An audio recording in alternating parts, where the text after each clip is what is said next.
Agenda set करने के लिए हिंदू धर्म के खिलाफ झूठी खबरें फैलाना कोई नई बात नहीं है।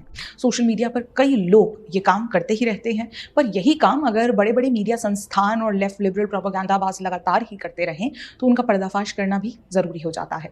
नमस्कार, मैं हिमांशी, स्वागत है आपका हमारे कार्यक्रम पैम्फलेट पर्दाफाश में। शुरुआत करते हैं आज तक और लल्लन टॉप द्वारा फैलाए जा रहे भ्रामक दावों से। आज तक द्वारा ये दावा किया गया कि 63 साल के पुजारी ने 12 साल की लड़की को बनाया दुल्हन। ठीक इसी दावे के साथ लल्लन टॉप द्वारा भी एक रिपोर्ट प्रकाशित की गई। हालांकि ये दोनों ही रिपोर्ट पुजारी को लेकर जो दावा कर रही हैं वो झूठा है, क्योंकि ये काम पुजारी ने नहीं बल्कि एक पादरी ने किया है। दोनों ही रिपोर्ट में पादरी की जगह पुजारी लिखा गया ताकि सबको लगे कि ये काम किसी हिंदू पुजारी का है। बता दें कि ये खबर अफ्रीका के घाना की है और घाना के एक मीडिया चैनल द्वारा ये साफ साफ लिखा गया है कि 12 साल की लड़की के साथ 63 साल के पादरी ने शादी रचाई। वैसे आज तक के इस कारनामे के बाद सोशल मीडिया में #बॉयकॉट आज तक भी ट्रेंड कर रहा है, जिसके बाद आज तक ने खबर में जहां जहां पुजारी लिखा था वहां पादरी कर दिया। आगे बढ़ते हैं, क्योंकि ठीक इसी तरह आरएसएस संगठन को भी विशेष वर्ग द्वारा अपने एजेंडे का निशाना बनाया जा रहा है।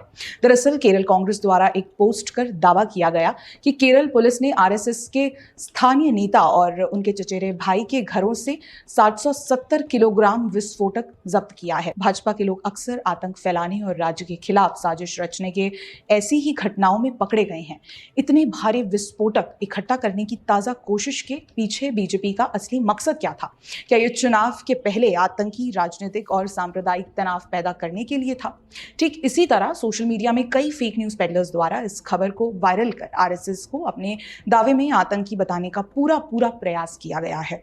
मगर ये दावा पूरी तरह से झूठा और भ्रामक है। मीडिया रिपोर्ट से ये पता चलता है कि केरल पुलिस ने एक बड़ा अभियान चलाया जिसमें आरएसएस नेता और उनके रिश्तेदार के घर से 770 किलो पटाखे बरामद हुए। तो वहीं इस मामले में ओनली फैक्ट्स टीम ने कोलावेलोर पुलिस से संपर्क किया, जिन्होंने बताया कि आरोपी केरल में आगामी विषु उत्सव के दौरान 770 किलोग्राम पटाखे अवैध रूप से वितरित करने की योजना बना रहे थे, जो 14 अप्रैल को पड़ेगा, जिससे मलयाली नववर्ष की शुरुआत का प्रतीक माना जाता है और केरल राज्य में मलयाली लोगों द्वारा बड़े ही उत्साह से मनाया जाता है।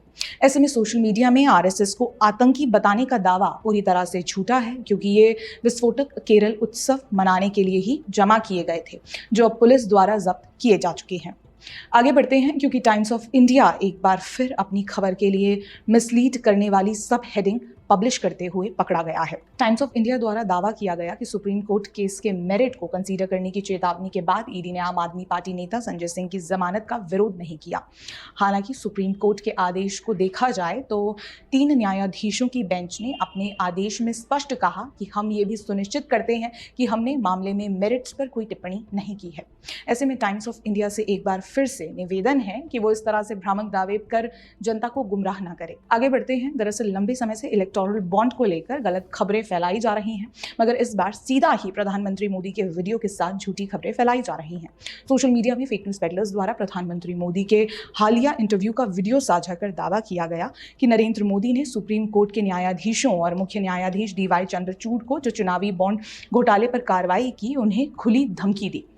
ठीक इसी तरह कई फेक न्यूज पेडलर्स द्वारा भी प्रधानमंत्री को चंदा चोर बताकर यह दावा किया गया, जो कि पूरी तरह से गलत है।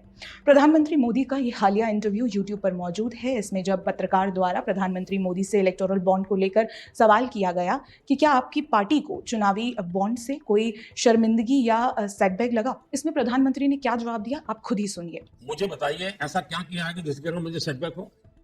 मैं पक्का मानता हूं जो लोग इसको लेकर के आज नाच रहे हैं और गर्व कर रहे हैं वो पछताने वाले हैं। मैं जरा पूछना चाहता हूं इन सभी विद्वानों को कि 2014 के पहले जितने चुनाव हुए, चुनाव में खर्चा तो हुआ ही होगा ना, बिना खर्चा नहीं। कौन एजेंसी है जो मैं बता पाएगी पैसा कहां से आया था, कहां गया और किसने खर्च किया है? क्या ये तो मोदी ने इलेक्ट्रॉनिक बॉन्ड बनाया था, इसके कारण आज आप ढूंढ पा रहे हो कि पैसा बॉन्ड किसने लिया, कहां दिया, कैसे। वरना तो पहले तो पता ही नहीं था, चुनाव तो खर्चा होता था। आज आपको ट्रेल मिल रहा है क्योंकि इलेक्टोरल बॉन्ड थे।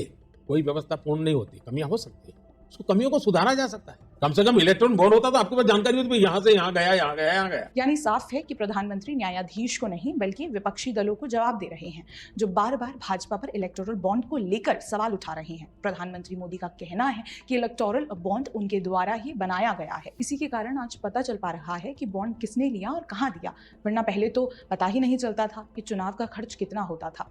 इसी के साथ कई ऐसी मीडिया रिपोर्ट्स भी हैं जहां साफ साफ ये बताया गया कि चुनावी बॉन्ड योजना से पहले पार्टियों को चंदा अधिकतर नकदी के तौर पर मिलता था, जिससे राजनीतिक दलों और चुनावी प्रक्रिया में काले धन को बढ़ावा मिलता था, यानी फुल गड़बड़ी और घोटाला। मगर अब चुनावी बॉन्ड योजना से इन घोटालों पर रोक लगी है। शायद यही कारण भी हो सकता है कि भ्रष्टाचारियों को भ्रष्टाचार करने को मिल नहीं रहा, तो जैसे तैसे प्रधानमंत्री मोदी के खिलाफ एजेंडा चलाया जा रहा है। इसका जवाब अब आप ही दें कमेंट बॉक्स में। साथ ही वीडियो को ज़्यादा से ज़्यादा लाइक और शेयर भी करें ताकि जनता फेक न्यूज़ पेडलर्स के जाल में ना फंस के। इसी के साथ झूठी खबरों को फैलाने वालों के सटीक पर्दाफाश के लिए बने रहें द पैम्फलेट के साथ। धन्यवाद।